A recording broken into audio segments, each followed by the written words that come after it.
C'est une question qui revient aussi régulièrement. Est-ce que tu connais des plantes ou des mélanges de plantes pour le psoriasis? Ah là là, le psoriasisme, moi aussi je connais bien ça. C'est régulièrement Noël dans ma barbe et j'en ai pas mal aussi au niveau des dreads. Ça gratouille, ça chatouille et en plus ça en fout partout. Bref, c'est une vraie galère. Du coup, moi aussi j'ai ce problème et je connais bien cette galère. Alors pour calmer cette peau de crocodile qui s'effrite, il y a quelques plantes qui pourraient t'aider.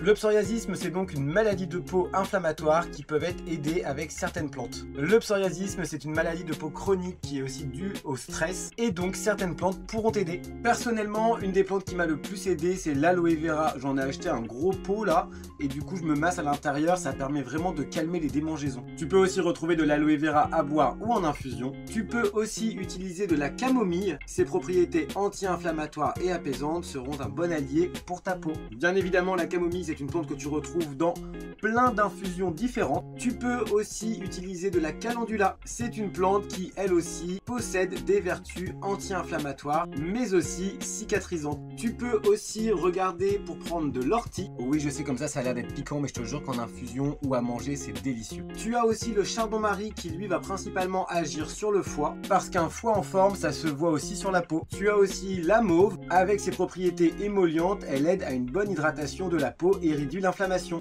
Disclaimer again et again comme d'habitude sur ce genre de vidéo. Attention, si tu es sous traitement et si tu souhaites prendre des plantes en plus, renseigne-toi auprès de ton médecin pour être sûr qu'il n'y ait pas de contre-indication. Toutes ces informations ne remplacent pas un traitement médical et je te conseille aussi d'aller consulter un dermatologue pour un diagnostic plus précis et un traitement adapté. Quelques conseils supplémentaires comme d'habitude. Une bonne hydratation, buvez beaucoup d'eau pour aider à éliminer les toxines et maintenir une peau bien hydratée. L'alimentation aussi est très importante. Adoptez une alimentation riche et équilibrée, principalement en fruits et légumes avec des oméga 3. Le stress, comme dit au début de cette vidéo, est un grand facteur pour le psoriasis. Alors c'est à ton tour de passer à l'action et de mettre en place quelques routines. De la méditation, des exercices de respiration, du yoga, des exercices de gestion du stress. Et enfin en 4, l'exposition au soleil. Je sais pas si t'as remarqué, mais quand il fait beau, bizarrement on a besoin de psoriasisme. Alors oui, très souvent aussi parce qu'on est en vacances, mais j'ai remarqué qu'une exposition modérée au soleil permet de mieux réguler la peau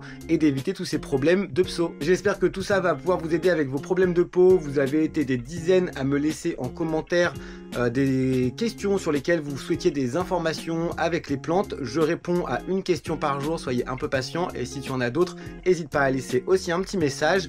De plus, je te rappelle que je fais des listes de lecture, donc il suffit tout simplement que tu ailles voir dans la liste de lecture si j'ai déjà répondu à une question qui pourrait t'intéresser. Sur ce, des gros bisous et on se revoit très bientôt en live pour préparer vos commandes.